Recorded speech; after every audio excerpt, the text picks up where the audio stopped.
Okay, so tonight, ladies and gents, I'm your host Sully, and I am here with Gio from Sci-Fi Remnant. Welcome. Hello, thank you for having me, man. We are talking about the one, the only, a electronic English group, Massive Attack. Came out Yeah, at the genesis point of the trip hop movement. They originated their hypnotic sound, which is darkly sensual and cinematic fusion of hip hop rhythms, soulful melodies, dub grooves, and choices samples. All music, you summed it up perfectly. yep. They were coming out, everyone in America is trying to be like Crystal Method. Everyone else in the UK is trying to be like the Chemical Brothers. Everyone else in Europe's trying to be like the Prodigy, and Yeah, this is this other UK band that's I thought they were Aussies, but no, I had it wrong. They they're uh, kind of psychedelic too, wouldn't you say? pretty psychedelic, yeah, and Because it's very like absorbing the music of they do like the soundtracks. They done something from Matrix, I think, if I'm not mistaken.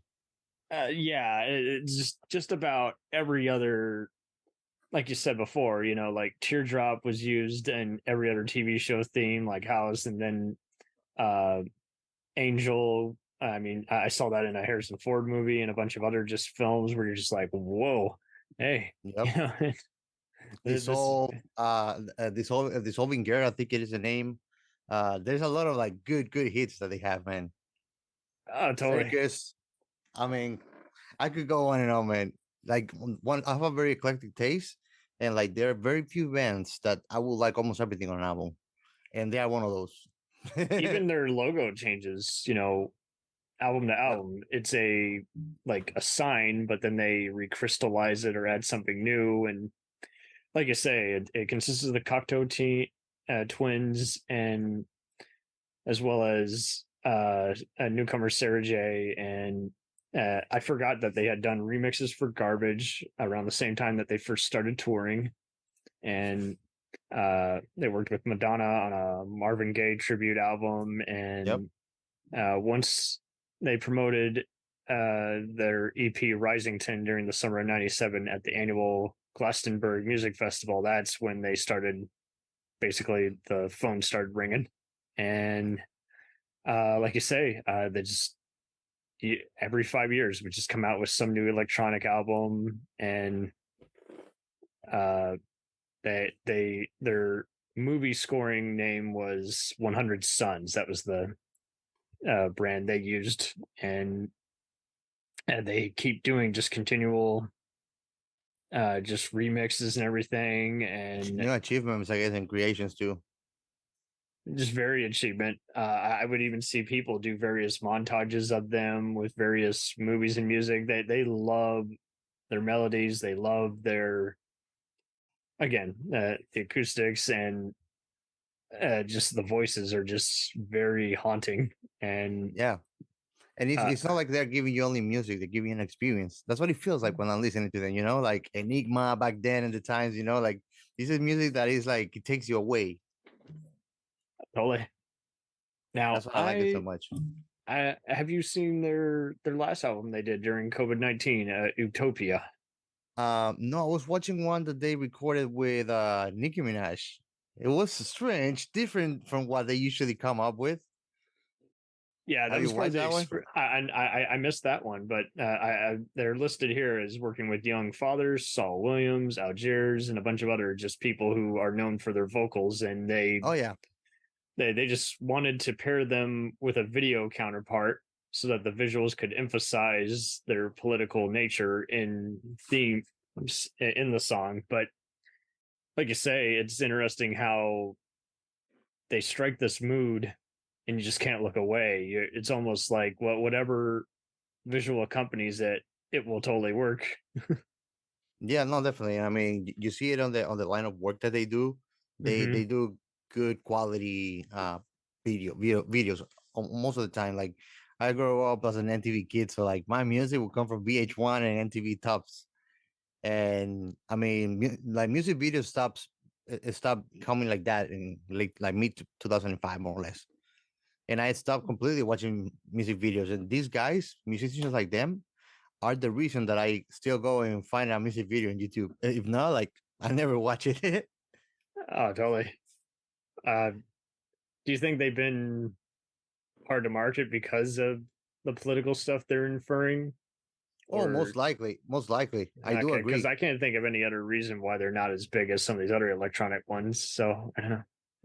Yeah, no, and I mean they can call it conspiracy or whatever, but like if media is controlling one way or another, one media is gonna try to show it, like not bring it up, if it goes against what they believe in any kind of way or inflicts them in whatever kind of agenda they might have. But that doesn't Right? stop them from actually using the voice that they have to express themselves or the group they represent either, which is nice. They see probably that potential too, that they are also a social tool. Yeah. Are they big on social media? I haven't really. Oh yeah, I mean, and they've been for decades now. Is to me what I've learned and seen of them, they are kind of like milestone in electronic music too. So people like them very much, and they always have like big jobs, big name jobs because of that too. If you think about it. hmm have some of the other groups members, including Robert Del Naja and Grant Marshall, Andrew Viles, and Shara Nelson and Tracy Thorn, gone on to do anything else outside of the Not group? that outside of the group, Yeah. I might not be able to tell you that, to be honest with. Like I haven't known like any other projects they have from this specific band. No, All I right. always go back to them. I know that they work with things like Secret de Soleil too on albums. So it's Yeah. like the array of things that they do and how it adapts to different types of media entertainments. hmm It's to me it's something masterful. Nice. Yep.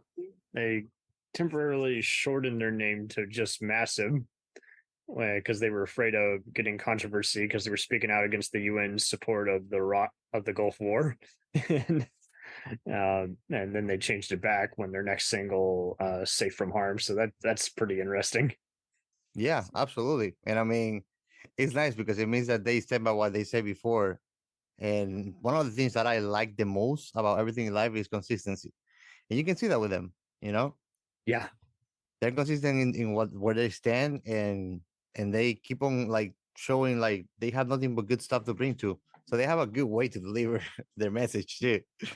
and totally, they're very popular in Denmark, Dutchlands, and as well as just again a lot of UK independent awards. Poland, they were honored 100th window and their self-titled, album uh, made them. Actually, no, just it was just 100 window that made them the top electronic album in '03. So, Yep. but yeah, But and I mean, I think that they've been actually producing music since early '90s, maybe yeah, before. 93, 94. Yeah. Mhm. Yep. So they've been a while working on there. Uh, do you think? What do you think they got next in store?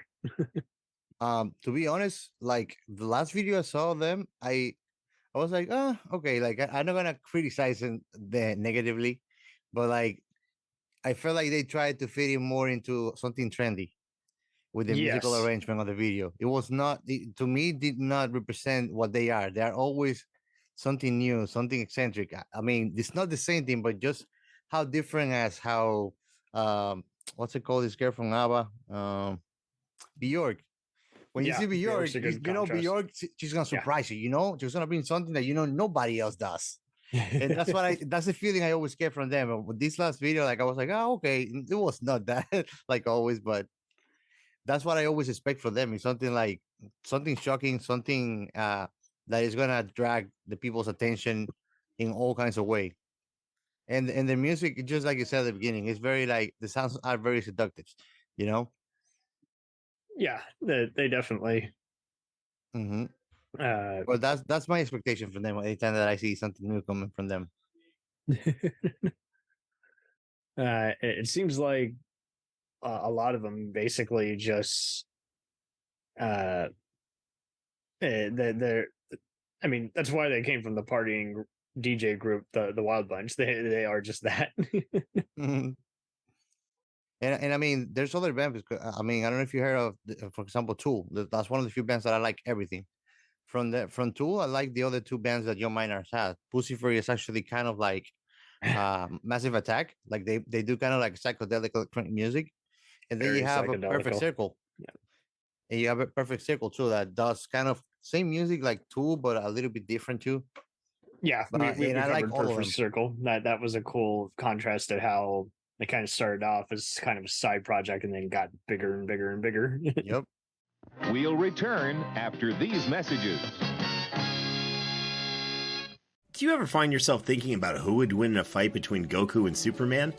Hi, I'm James Gavsey, and on the Who Would Win show, me and my co-host Ray ignore anything important happening in the outside world and debate fictional battles between characters from comics, movies, and video games. We got a new show every week, and almost always am I the winner. Yeah, not true, Ray. In the past, we've discussed such matches as Captain America versus Darth Vader, Solid Snake versus the Iron Giant, classic matchups like RoboCop versus Terminator, and even the Muppets versus Sesame Street. That one was crazy. So if you're a fan of geek culture and love a spirited debate, check out the Who Would Win show wherever you get your podcasts, or check us out at whowouldwinshow.com.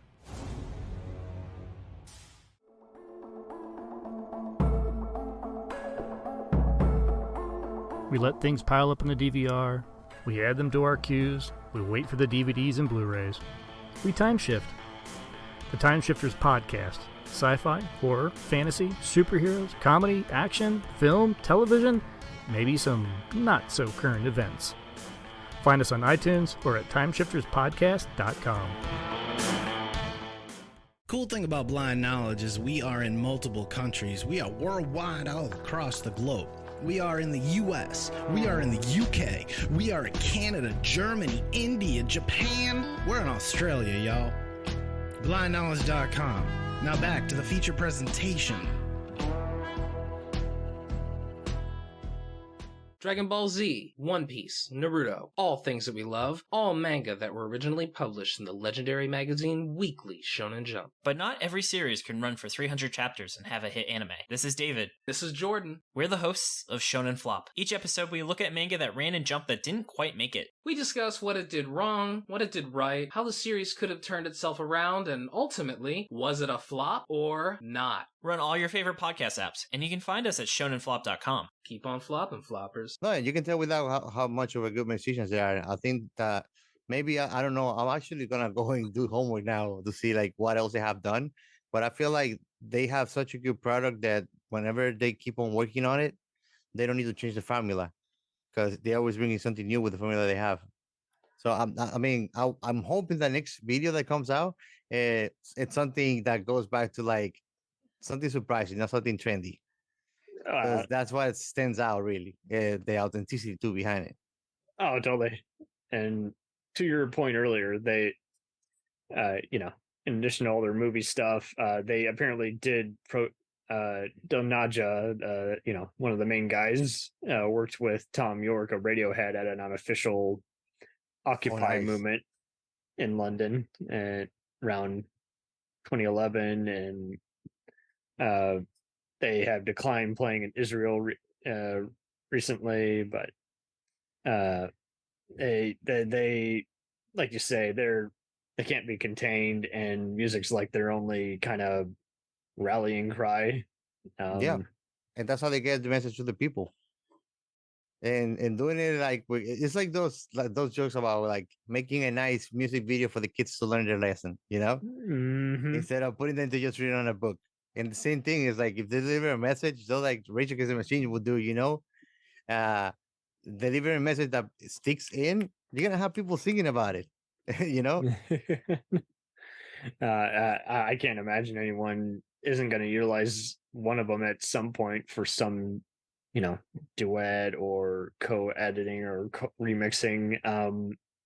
They also just seem like very just legit, like without trying to even be, violently protesting. They, in which case it's now become a riot. But yeah, it seems like that they don't want to have an out of control message, and they also just want to like they want to make sure it's fine tuned. It's a beautiful song about a dangerous subject. I like how environmentally they donated their income from a Lincoln car commercial to the Deepwater Horizon oil spill campaign. So it was back in 2010. I think that's cool.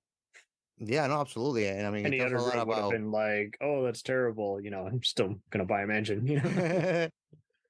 No, but I mean, that's a nice thing. I mean, that's what most people say. Like, that's what I'm gonna do when I make it up there. But not all of them do. So to see that these kind of groups do that tells you like not everybody that makes it up there forgets their roots.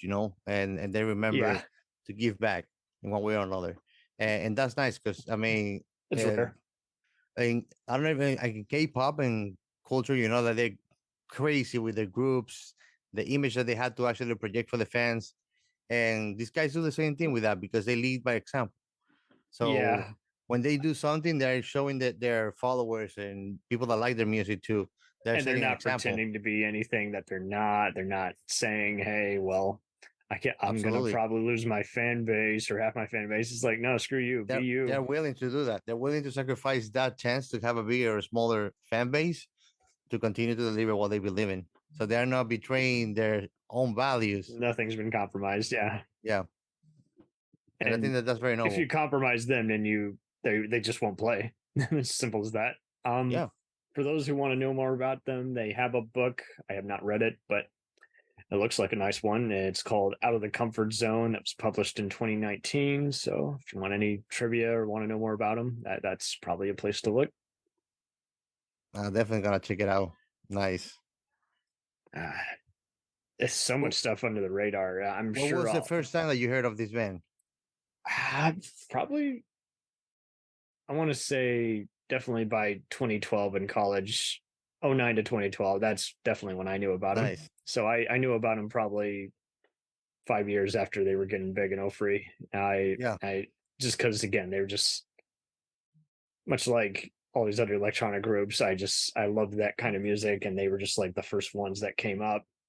Even though a lot of their music wasn't necessarily played on MTV, or if you only had the special features to say a movie they had worked on, you weren't really gonna know about them unless you were the YouTube generation. And of course, everyone was slowly becoming that. So yeah. Well, yeah. I mean, I'll tell you, by my time, like I didn't have internet, so I would have to go to cyber cafe and like download things on Casa or LimeWire, and then burn 3D MP3 CDs and stuff like that because I didn't have internet. So that's how I got to see my music too.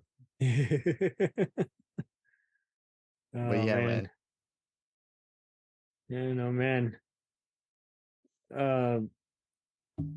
Any other just like closing nature with this post-rave group? I mean, I think they kind of just wrote themselves, but it's definitely just like you say, interesting to see a rare mixture of people, like you say, acknowledging their existence, not feeling like they've sold out, and then talking about hard to talk about subject matter and making it entertaining without relying on the music charts to determine their eligibility as a group. Absolutely. And if you think about it, that's why they have many songs that they still sound a lot, and they are more than 15 years old. And they still sounding. I mean, it's not once or twice a month that I go back to listen to Teardrop, Dissolving Air, Circus, Right. And I mean, I know that just like me, there's a lot of people that have other songs that, I mean, everybody has a couple of songs that they like to revisit once in a while, and they play this and stuff like that. Like I have them on my Spotify or in my iTunes Music, and I'm always going back to them. There you go. Yeah, man. I mean, just like songs, I think I have like 3,000 songs liked so far. And I mean, many of them, like there's at least 4 or 5 albums that I have almost complete from them. But I like that stuff, like the unconventional, and that's the kind of music that they do too, Oh man. I would love to see them at a convention. I would love to see them at just a live seminar where they talk about their career. Oh, that would be awesome. And I mean, that's the other thing I was going to mention. Like, usually by the time that they came out, the musicians that were on the electronic music industry, they were like going to like raves and stuff like that. But these are guys more like, they do more like their own concerts, for example. They have actually private work with filmmaking companies and stuff like that. So it will be more rare to see them like you will see TS doing any other Ibiza concert, you know? It would just be out of this world. It would be like traveling through space. Oh yeah, and I mean they should do things like what other electronic musicians have done, like working together with other voices that are actually known throughout many electronic music. Sarah McCallaghan, Florence Welch, things like that. You know, that will put them also on the radar for new things. And I mean, all of these artists that do collaborations with electronic musicians singing, they are great at what they do too, you know? So it can add a lot to something new that they can come up with. I mean, I can only imagine. I'm sure it would sell big wherever it is because they got just reasonable, just kind of word of mouth fare. Yeah, absolutely, man. And like you say, plenty of people have probably heard their tunes featured in just so many commercials, movies, and other soundtrack crossovers just because, you know, they're just being so utilized by so many of the same people listening to the same stuff. Yeah. It's like one of those things that everybody knows the sound, but not everybody knows the name. Yeah. and I mean, that to me is like a person, like a musician that they did it, you know? If everybody knows your sound, they know you. You've been there. Yep. I mean, for where I grew up, man, like there was a lot of nice hits of electronic music and things like that were going out, and I wouldn't know English, so I didn't know until 15 years after what was it, you know, and I still liked them. I mean, I can only imagine that they'd probably, I mean, if they're this popular in this many countries, they have to, yeah. Oh yeah. That was probably part of the formula in marketing. It's like transcend the language, don't be reliant on wherever you're based. Absolutely. All right. Well, this has been a delight. Care to promote anything that you got upcoming on Sci-Fi Remnant? So we're gonna see if we record this week short anime. We're not sure yet which one to decide. Akira. But I mean, and you're more than invited to come in and see if you wanna suggest any. We have always conversation open in our Discord. Anytime. So like anybody, just check out our website, www.sciencefictionremnant.com, and they can listen to us or just go to Discord. Please check them out, gang. They got a roster of sleeper hits to just forgotten treasures, and it's always animated and it's always fun and jolly. Yeah. Deep. Yes. Very and deep. You're always welcome back, man. Whenever you want to. Anytime, let me know. Anytime. I will take you up on that. Nice. Me. You'll get to pick the movie, man. Yeah. Oh well. It was a good choice. It was a good choice. Yeah, totally. And I'll make sure it's a movie you actually want to see first, you know, before we do it, you know. But nice. I don't want to ever force something on and everyone be like, "Damn you! I took your money on a Patreon." But the movie was god awful. What the hell? No. That movie was good. It was very good. I was even making fun with Robert when we were watching him. I was like, man, that shit hit me in the guts. I was almost crying like a baby. And then it's like good comedy too and good action. It was a good movie, man.